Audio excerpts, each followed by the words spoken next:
क्या एसबीआई में काम करना एक सपना है? अगर हाँ, तो एक बहुत बड़ी खबर आई है।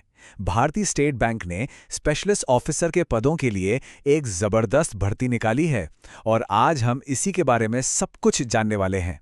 तो सबसे पहले बात करते हैं कि कितनी वैकेंसीज हैं।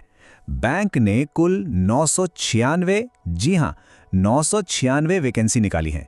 ये कोई छोटी मोटी भर्ती नहीं है, बल्कि बैंकिंग सेक्टर में करियर बनाने का एक बहुत ही सुनहरा मौका है।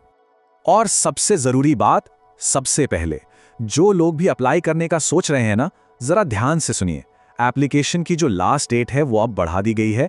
अब 5 जनवरी 2026 तक अप्लाई किया जा सकता है, तो इस मौके को हाथ से जाने नहीं देना है। तो चलिए अब जरा डिटेल में जाते हैं और एसबीआई की इस बड़ी हायरिंग ड्राइव को समझते हैं।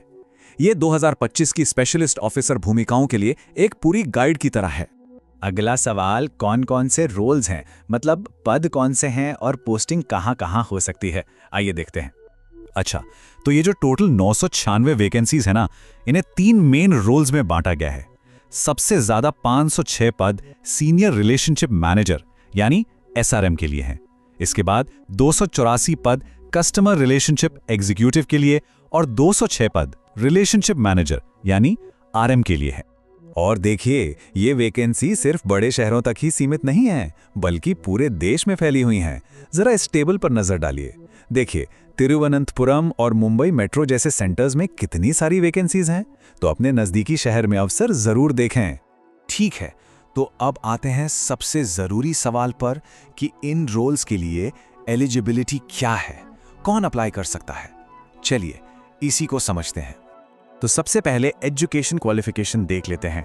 अच्छी खबर यह है कि तीनों ही पदों के लिए जो बेसिक क्वालिफिकेशन चाहिए वो सिर्फ ग्रेजुएशन है। हाँ, अगर सीनियर पदों के लिए अप्लाई कर रहे हैं और एमबीए या एनआईएसएम जैसा कोई सर्टिफिकेशन है तो आपको प्रेफरेंस जरूर मिलेगी। अब बात करते हैं एक्सपीरियंस की। जो सीनियर रिलेशनशिप मैनेजर यानी एसआरएम का पद है, उसके लिए कम से कम 3 साल का सेल्स और मार्केटिंग का एक्सपीरियंस होना जरूरी है।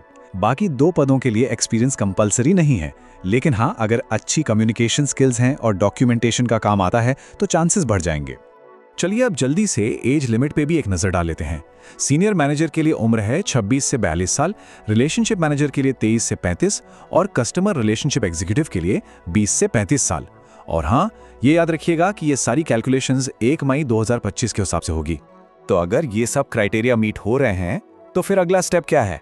जाहिर है, अप्लाई करना। तो चलिए इसका पूरा प्रोसेस स्टेप बाय स्टेप समझते हैं। एप्लीकेशन फीस की बात करें तो जनरल, ईडब्ल्यूएस और ओबीसी कैंडिडेट्स के लिए ये 750 रुपए हैं और एससी, एसटी और पीडब्ल्यूडी कैंडिडेट्स के लिए कोई फीस नहीं है, मतलब बिल्कुल जीरो। एप्लीकेशन प्रोसेस पूरी तरह से ऑनलाइन है। एसबीआई की वेबसाइट पे जाकर रजिस्टर करना होगा, अपनी बेसिक डिटेल्स भरनी होंगी, डॉक्यूमेंट्स अपलोड करने होंगे और फीस पेमेंट के बाद फॉर्म सबमिट कर देना है। और हाँ, एक छोटी सी टिप, फाइनल सबमिट करने से पहले अपने फॉर्म को एक बार अच्छे से चेक जरूर कर लीजिएगा। चलिए, तो अब ये जानते हैं कि अप्लाई करने के बाद क्या होगा। और हाँ, वो सवाल जिसका सबको इंतजार रहता है, सैलरी कितनी मिलेगी, आइए जानते हैं। देखिए, सिलेक्शन प्रोसेस काफी सीधा सा है। सबसे पहले एप्लीकेशन के बेस पर शॉर्टलिस्टिंग होगी। इसके बाद जो भी कैंडिडेट्स चुने जाएंगे उन्हें इंटरव्यू के लिए बुलाया जाएगा। और यहाँ सबसे जरूरी बात यह है कि फाइनल सिलेक्शन सिर्फ और सिर्फ 100 नंबर के इसी इंटरव्यू पर डिपेंड करेगा। और अब वो जानकारी जिसका सबको इंतजार था, सैलरी। जरा इन पैकेजेस पर नजर डालिए, ये वाकई में बहुत शानदार हैं। सीनियर मैनेजर का सालाना सीटीसी यानी कॉस्ट टू कंपनी 44.70 लाख रुपए तक हो सकता है। रिलेशनशिप मैनेजर के लिए ये 30.2 लाख रुपए और कस्टमर रिलेशनशिप एग्जीक्यूटिव के लिए 6.20 लाख तक है। तो अब सवाल यही है कि 996 वैकेंसीज में से क्या कोई एक रोल अगला करियर मूव बन सकता है? सोचने के लिए 5 जनवरी 2026 तक का समय है। तो अपनी तैयारी शुरू कीजिए और इस मौके का पूरा फायदा उठाइए।